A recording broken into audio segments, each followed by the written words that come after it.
அவதாரம் எடுத்த நோக்கம் என்ன தெரியுமா?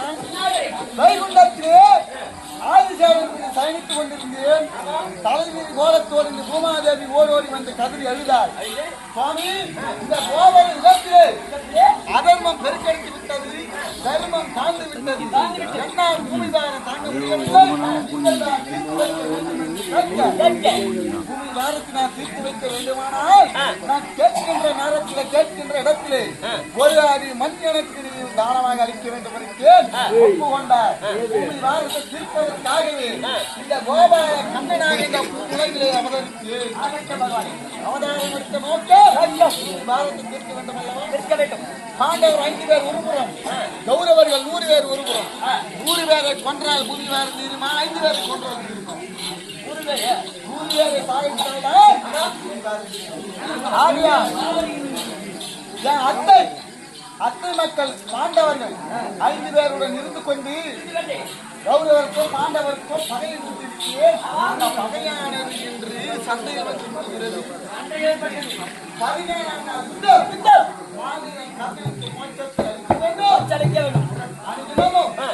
சண்டைக்கு என் மைத்துன அத்துவனுக்கு தேர் ஓட்டக்கூடிய ஆசாமி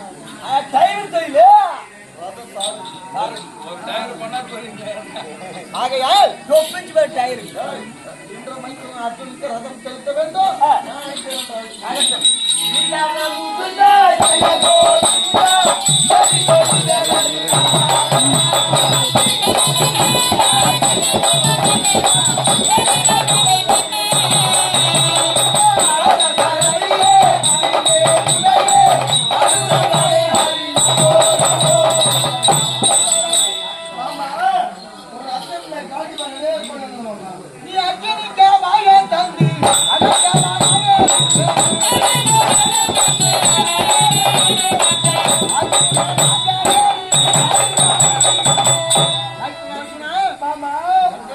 காந்திவத்தோடு சிறப்பாக வந்திருக்க வேண்டும்.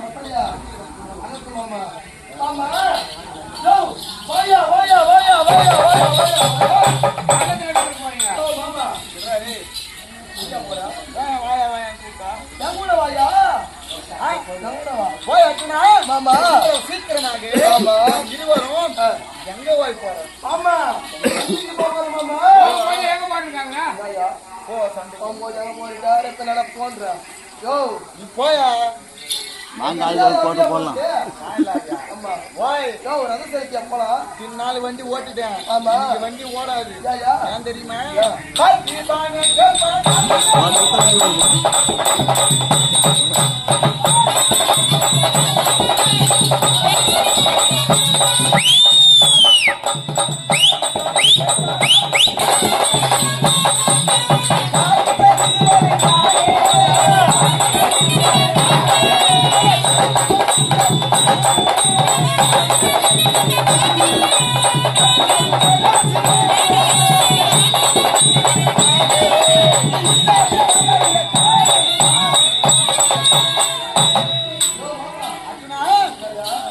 இத்தனை 16 நாட்களாக கஷ்டப்பட்டு உங்க பாண்டவரை காத்து கொண்டு வந்தீங்க. அந்த பட்ட கஷ்டமெல்லாம் உங்க ஆற்றில் கரைத்த புரிவோடு ஆக போகுது. இத்தனை நாட்கள் வந்தவர்கள் சாதாரண எதிரிதான் உனக்கு சுலபமாக வென்று விட்டார். ஆமா, வருபவன் யார் தெரியும்? அந்த பாவி கர்ணனாம்.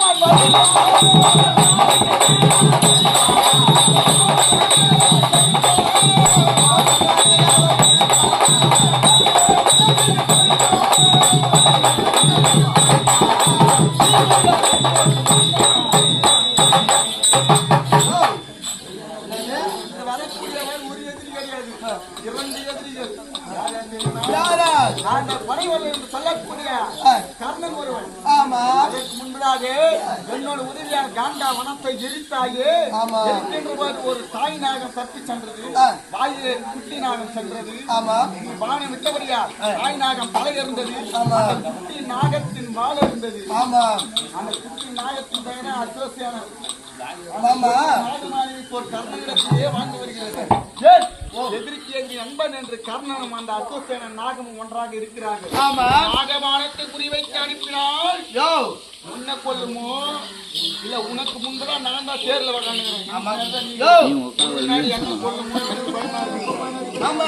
சத்தபாம கையில வச்சு திண்டியோட தேர் வட்டி மேல கர்ண என் இடத்துல என்ன இருக்குது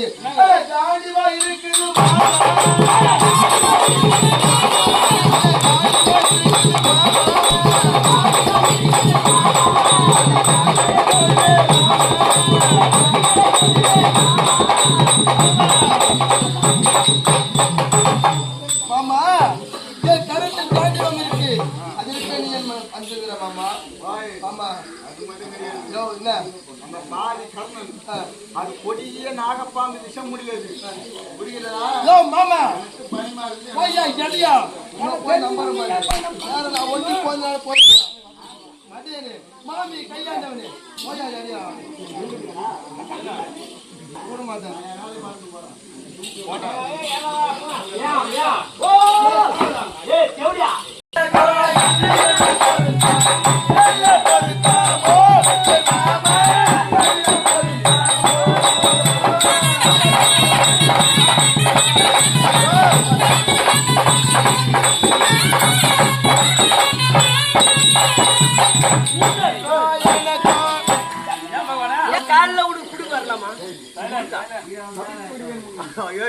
மாமா பாயா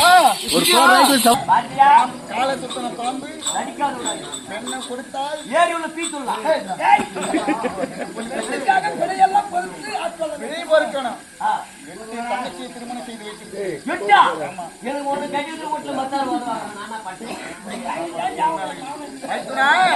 நான் ஏன் சொன்னேன் தெரியுமா?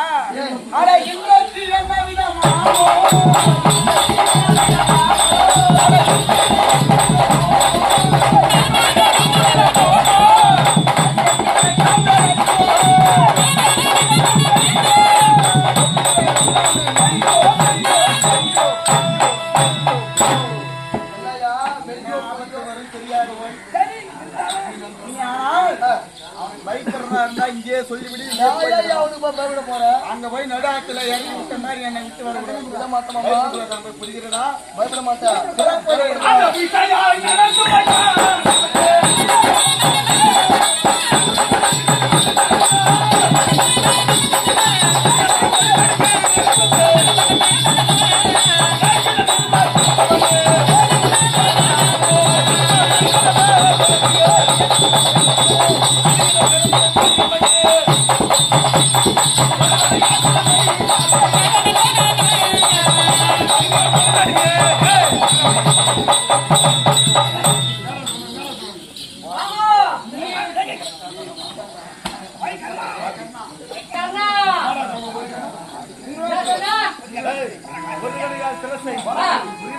ஒரு நொடியில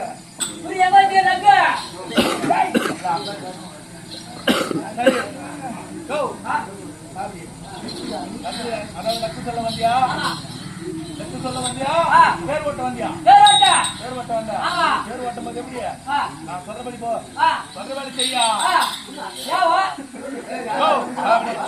நனகல வந்தா அம்மா கடைசியா இருக்கு எதுக்கு வந்து ஆசை யாருன்னு பாரு போ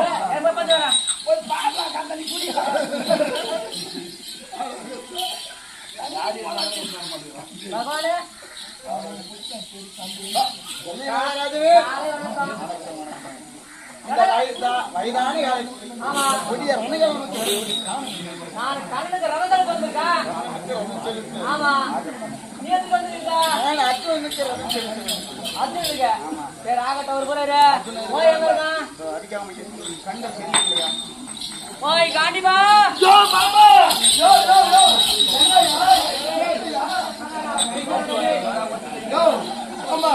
என்ன எங்கேயா வந்து நீ ஓய் கண்ணனுக்கு ரதம் தந்துக்கிறவாய் நானா கண்ணுக்கு ரத்தம் ரதம் தந்துக்க போயா ஏரியா ஓ ரதத்துக்கு வந்தியா ரதத்தை மட்டும் தான் செலுத்தணும் ஆ அங்க லக்கி புரிகிரி எல்லாம் வைக்கணும்னு சொன்னேன் ஆ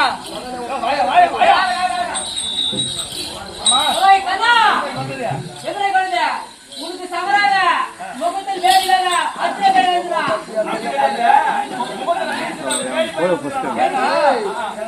போய் பார்த்து விளையாடவா அந்த பயந்துட்டாரு கண்ணா எனக்கு சமராக ஓகே போய் நாம தான் வந்துறாய் அடகிரி வேங்கட வெளியேறாடி ஒன்று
நாகக்கணி எடுத்து அம்பராவதி படிக்கிற நேரத்துல இப்படி குறுக்கு வந்து தடுக்கிறேன் சரி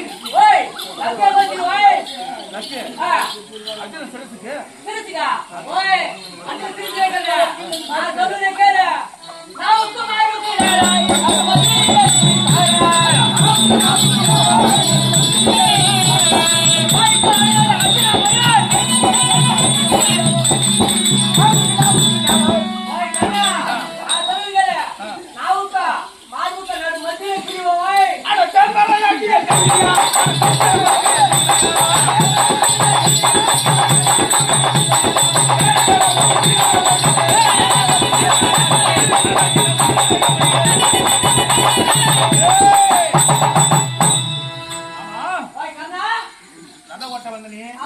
சொல்லி நான் அர்ஜுனை மடித்தால்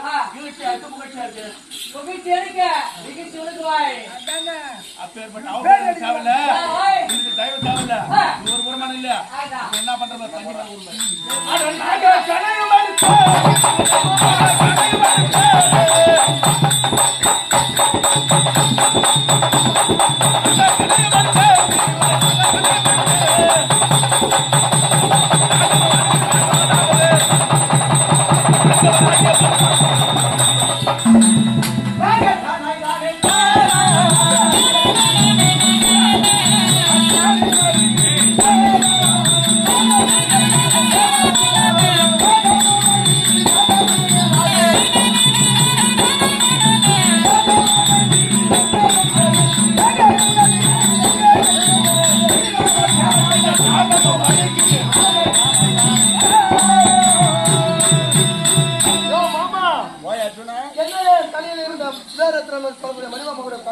நான் உரைத்தேன் அல்லவா, அந்த கொடிய நாகமானது அதை உன் மீது ஏவி விட்டான் கர்ணன். உன் கழுத்துக்கு குறி வைத்து அனுப்பினான். அப்படியா? என்ன செய்ய பூமாதேவி இடத்தில் அன்று ஒரு நாள் ஒரு அடி முன் தானமாக கேட்டிருந்து அப்படியா?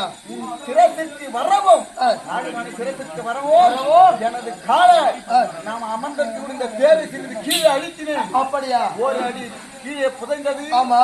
சிரசுக்கு கழுத்துக்கு வந்தது. தலை பாதையோடு பறித்து சென்றது. அப்படியா? மாமா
ஒரு 4 தினம் முன்னிருக்கு 1000 துளி பால் ஊற்றி உன்னை வளர்த்து வந்தேன்.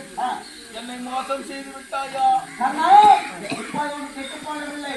அர்ஜுனின் சிரமானது வேண்டும் என்றால் என்னை பிடிக்க மறுகாக விட்டால் அவன் தலையை கொண்டு வருகிறேன். மறுகாக விடு.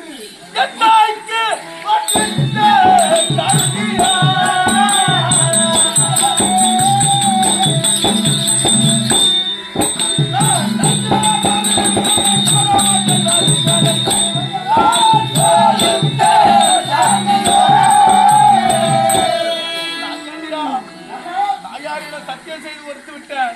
அதனால் அந்த மண்ணில் தடுத்து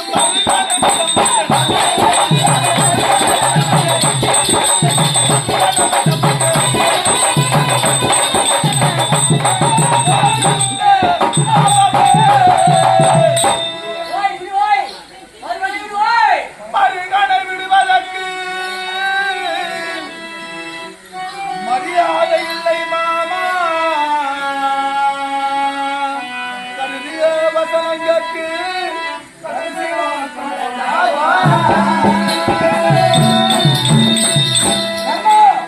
மறுகணை விட முடியாதா? எத்தனை முறை கேட்டாலும் நான் கேட்கிறா மறுகணை விட முடியாது என்றால் எனக்கு சின்னஞ்சிறு வயதில் இருந்து அர்ஜுனனை கொல்லதற்காக ஒரு நாள் ஒன்றுக்கு 1000 புள்ளி வாழை வந்தால் அர்ஜுனனை கொல்ல முற்பதில் தீர்கின்ற போது அவனை கொல்ல வேண்டாம் என்று மறுகணியிடம் மறுக்கிறாய்.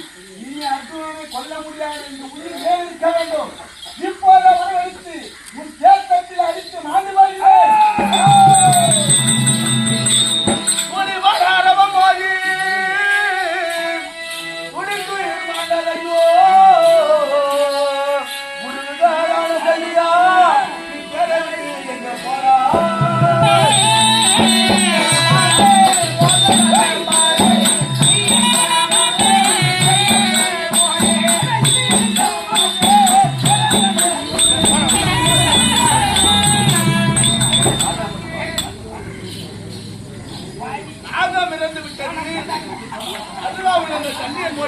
ஜல்லியான உயிருக்கு பயந்து ஓடிவிட்டான்.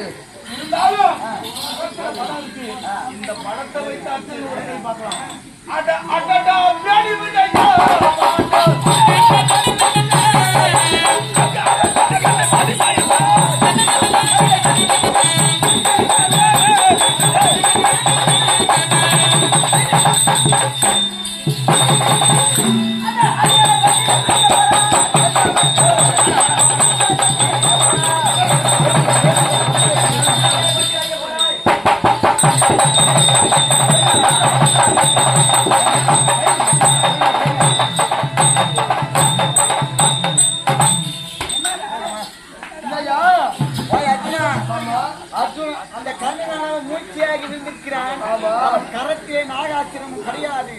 ஆதியிலே பரசுராமனிடத்திலே கற்ற வில்வித்தையை மறந்து போகிறது. ஆகையால் இதுதான் சரியான சமயம். எடுத்துவிடு மானத்தை அறிவான்.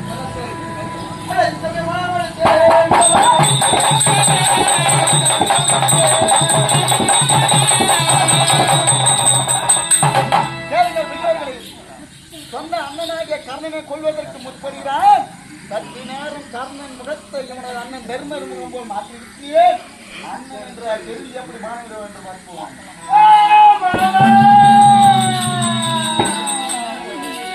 மாமா கர்ணனை ரதத்தில் தானே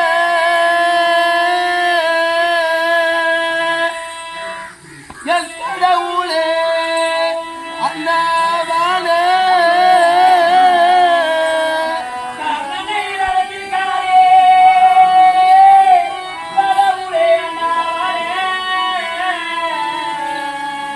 கருமலை தூக்கி வந்து இதோ தளத்தை கட்டி மாமா மாமா குரியத்தானோ ஜனங்களை தரத்தால் மாட செய்வார்.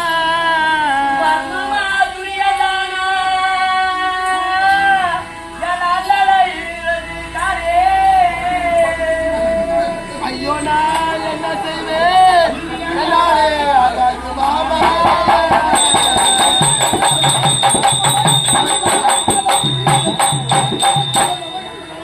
மாமா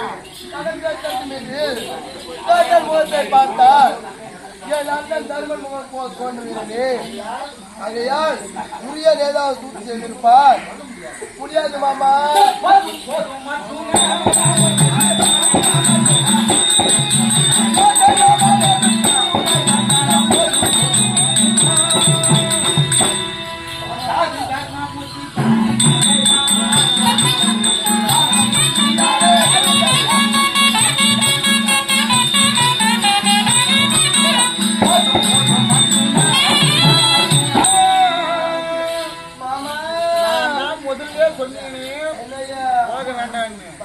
பாதி வயல வந்து அவங்க பானம் போட மாட்டேங்கிறோம். நான் வந்து உங்கள்கிட்ட மாட்டிக்கிறேன்.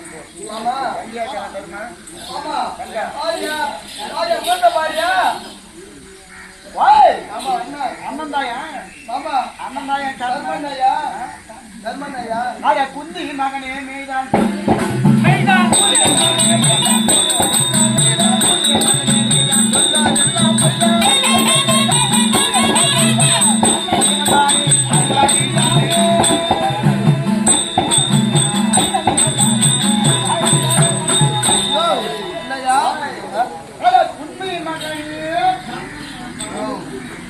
குந்தி மகன்ற பதக்காரனே வந்தாருங்க. நான் குந்தி மகன். ஆமா ஆமா கர்ணன் தர்மன். அதுதான் கை அங்க போது குந்தியின் மகனே காட்டிய கைய தட்டி போற திருப்பி போற அண்ணனோ கர்ணனோ நம்ம பாடிக்கு நம்ம அண்ணன் இருக்கிறான் பார்த்து. அம்மா இங்கே கண்ணு காவலாக இரு. பயந்து ஓடினாலும் ஓடுவா. அங்க வந்தால் உன்னால் எனக்கு மேல் அண்ணன் சண்டை வந்துவிடும். பாபா அண்ணா தம்பி அண்ணா தம்பி காட்டு Thank you.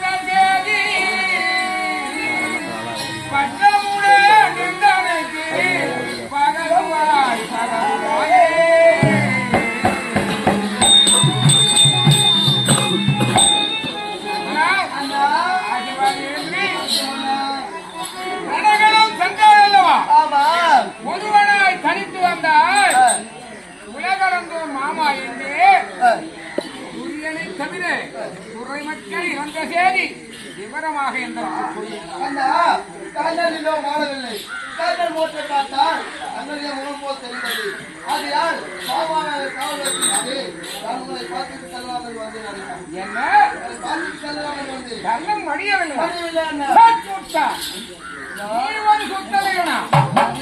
கையிலே காண்டிவம் எதற்கு சிக்கி விஜயன் என்ற பெயர் உனக்கு அக்னி தேவனால் அளிக்கப்பட்ட அஸ்திரத்தை வைத்துக் கொண்டு போருக்கு பயந்து புறத்து காட்டி ஓடி வந்திருக்கிறார்களே என் முகத்தில் விழிக்காது போடாதூரா அண்ணா என்னை இழிவாக பேசலாம் பரவாயில்லை. என் காண்டிவத்தை இழிவாக பேசிவிட்டார். அது போது என்ன செய்ய போறேன்?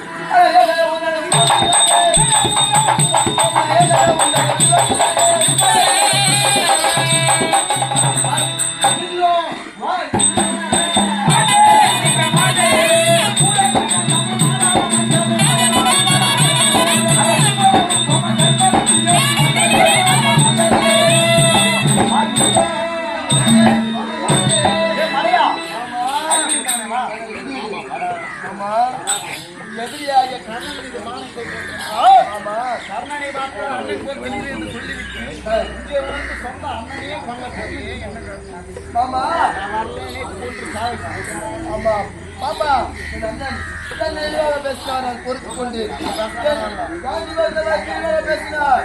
இல்லை தவறா பேசினால் ஆமா. யாரானாலும் கொல்லுவேன். ஆமா ஆமா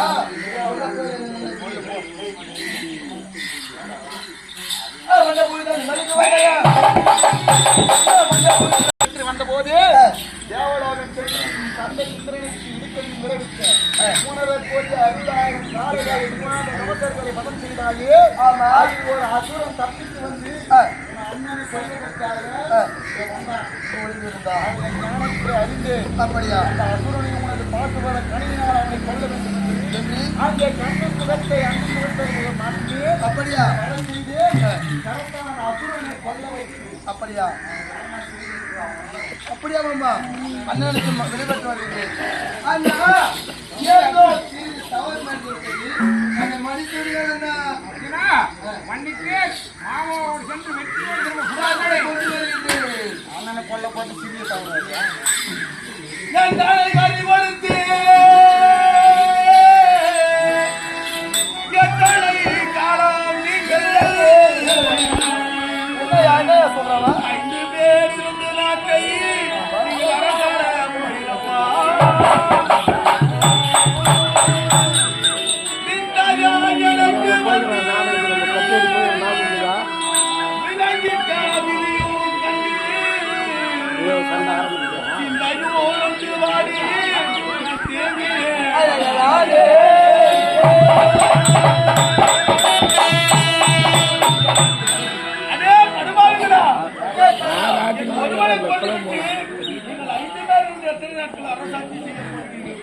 நான் முன்னே சென்றால் நீங்கள் பின்னே வரப்போகிறீர்கள். ஆயுதம் இல்லாமல் நிராயுதமாக நிற்கின்றேன்.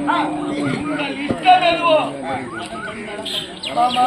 அப்படின்னா அவனை பறிகொடுத்து நீ அவனை பறிகொடுக்க போற அவனவன் நீனா அவனுக்கு தம்பி மாதிரியும் அவனும் அண்ணன் மாதிரி பேசுறான். எப்படி இன்னொரு வாட்டி அவன் அண்ணன் கிண்ண கொண்டு போறா அவன் சொல்றது அந்த மாதிரி அவன் சொல்றா இது கூட நான் தேவைப்படுங்க மாமா. இதுதான் சபையும் அந்த சந்தேகம் எடுத்து கூட மாட்டான். அப்படியா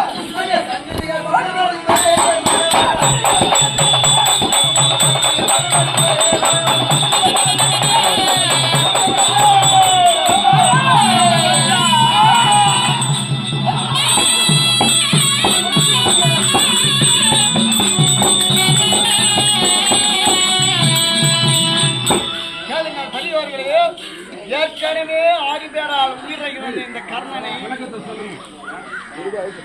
ஏற்கனவே 6 பேர்கள் இந்த கர்ணனை உயிரை பிரிக்கிறதாக படித்து விட்டார்கள். வெறும் சட்டை பாம்பை அடித்துவிட்டு நான் கொன்றேன் என்று சொல்கிறான் அர்ஜுனன். ஆனால் அவன் விட்ட பானத்தால் இன்னும் கர்ணன் உயிர் பிரியவில்லை. காரணம் ஆதினால் முதல் வரைக்கும் அவன் செய்த தான தர்மத்தின் புண்ணியங்கள் எல்லாம் அவன் உயிரை காத்து வருகிறது. அவன் உயிர் பிரிய வேண்டுமானால் நானே ஒரு ஏழை பிராமணனாக உருவெடுத்து வந்து தான தர்மத்தின் புண்ணியங்கள் தாரை வார்த்தை வாங்க வேண்டும். யார் இப்போது பிராமணமாக உருவெடுத்து வருகிறது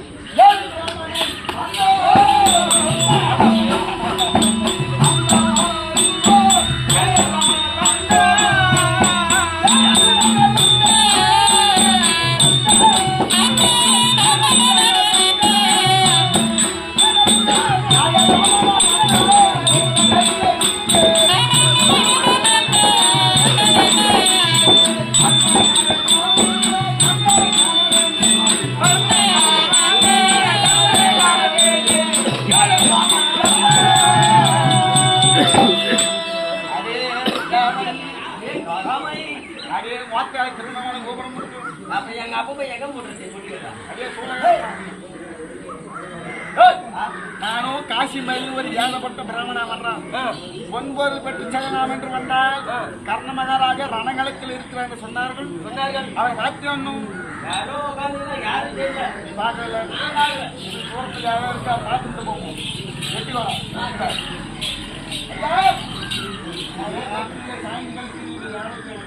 என்னை யார் என்று வைக்கும் நீங்கள் யார் ஐயா? நானும் யாரும் உணரக்கூடிய யாரு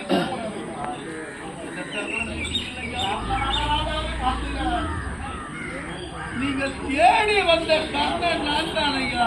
அட தேவனா தேவனா ஏடுப்போ அம்மா இடங்குது மீனி அம்மா இருக்குது கைது தண்ணி அங்கதாங்க நின்று அங்கே தண்ணி ஓ அவரே சாக போய் நடந்து இருக்கிறார். ஆண்டு என்ன கிடைக்க போகிறது. நான் பணம் பெற்று செல்லலாம் என்று வந்து நான் போகிறேன்.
இப்படி சாய்ந்து பாடி நான் இருக்கும் போது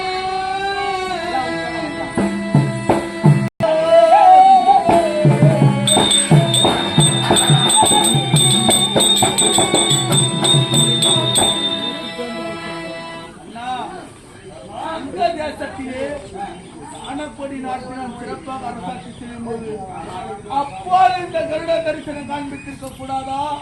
இந்த பாவி எதிர்ப்பு காணப்பட்டு பந்தடைந்து சாய்ந்து கிடைக்கிற நேரத்திலே கருட தரிசனம் காண்பித்து ஜென்ம ஸ்தாபனமானே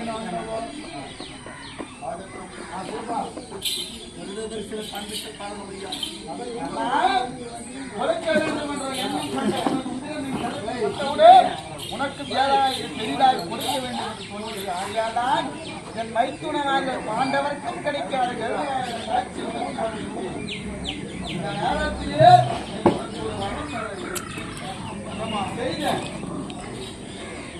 தான தர்மத்தின் பலன்கள் எல்லாம்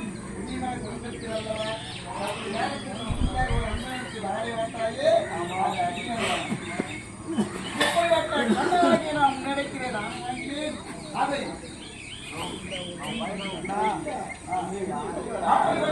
தர்மத்தை மீண்டும்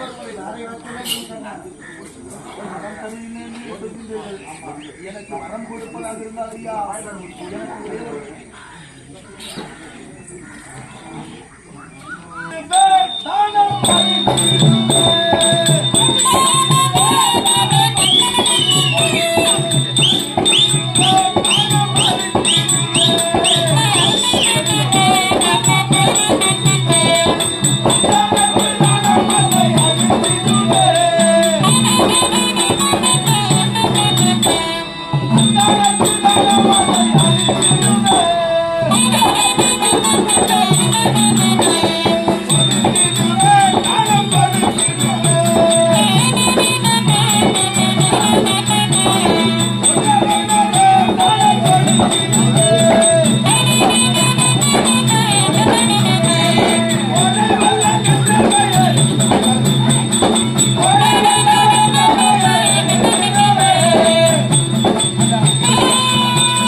எவ்வளவு பேராக கொண்டிருக்கிறார்கள்.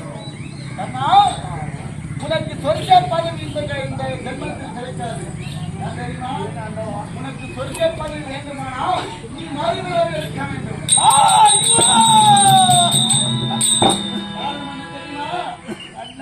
இந்த உலகத்திலே 32 தானங்களில் உயர்ந்தது அன்னதானம். அந்த அன்னதானத்தை செய்தால் மட்டுமே ஒருவருக்கு சொர்க்கம் கிட்டும்.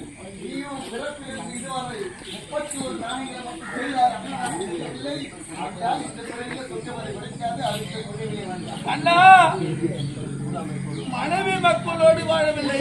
எனக்கென்று மனைவியா மக்களா வீடா வாக்களா? மனைவி மக்களோடு வாழ்ந்தால் அன்னதானம் செய்திருப்பேன். என்னிடத்தில் யாராவது பசி என்று வந்து கேட்டால் அதோ அந்த கிரகத்திற்கு செல்லுங்கள் என்று ஆசாட்டியவர்களை மட்டும்தான் காண்பித்தேன். எத்தனையோ பொருட்களை தானம் கொடுத்தேன். ஆனால் அன்னதானம் செய்யவில்லை ஆண்டவா. அதனால் மறுபிறவி எடுக்க வேண்டுமா? மறுபிறவி எங்கே எப்படி கொடுக்க வேண்டும் தெரியுமா? திருச்செங்காட்டம் முடிசையிலே சென்று நீ திருதொண்ட நாயனார் ஆகவும் உன் மனைவி பொன்மாலை செஞ்சாட்டு நங்கையாகவும் உன் உன் மகன் சிவகேது சீராளனாகவும் பிறந்து கோட்டை மதிச்சுவட்டில் அன்னக்குடியை ஆக்கி வருவோருக்கு போவோருக்கு சொன்னாமல் அனுதினமும் அன்னதானத்தை செய்தீர்கள். ஆனால் என்னால என் மைத்துவர் அந்த பரமசிவன் கருத்தான் உனக்கு பரமபலம் ஏனென்றால் இவர் சிவமைத்துவன் ஆண்டவா, அப்படியே மறுபடியும் எடுத்து அன்னதானம் செய்கின்றேன். ஆனால் மற்றாத செல்வமோ தட்டாத குணமோ இதை அனுப்பாருங்கள் ஆண்டவா. செல்வம் மட்டும் இருந்தால் போதுமா? தட்டாத குணமும் அனுப்பாருங்கள் ஆண்டவா. பொறுக்கின்ற குணம் இருந்தால்தான் தானம் பெற முடியும்.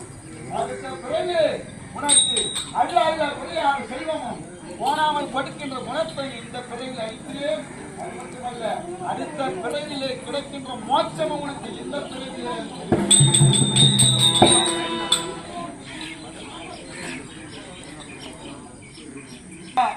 அது மட்டும் கிடையாது. சுமை தாங்கி மகாசனத்திலே நம்முடைய நாடக நடிகர் உலகக்கூடிய அண்ணாருடைய தந்தை உடல் நலிவுற்றிருந்து பயணியில் கொண்டிருக்கிற ஐயார் அவர்கள் இந்த மின்னுலகை விட்டு மண்ணுலகம் அடைத்து விட்டார். அண்ணவருக்கு அந்த ஒரு குடும்பத்தில் தெய்வமாக வந்து அண்ணவருக்கு சாலோப சாரூப சாமீப சாயத்திற்கு 4ஆம் பதம் சொர்க்க பதம் கொடுத்து அந்த அந்த உலகத்தில் ஒரு தெய்வமாக வந்து அந்த குடும்பம் ஆள்போல் தடுத்து அருகுமில்லை போல வேண்டி வாசி போல படந்து ஆலயம் திருப்பதி ஏழுமலை எப்படி உயர்ந்திருக்கின்றதோ அதே போல அந்த குடும்பத்தில் ஒரு தெய்வமாக வந்து அன்னவரை அருள்மலை கேட்டதினாலே இருக்கக்கூடிய விண்ணலகம் சேர்ந்த இந்த பயணிகள் ஐயார் அவர்கள் ஆன்மாவானது சாந்தி அடைந்து உனக்கும் இந்த பெரியார் அவர்களுக்கும் இறுதியில் சாலோப சாமீப சாயுப சாணிக்கம் என்று சொல்லக்கூடிய 4ஆம் பதம்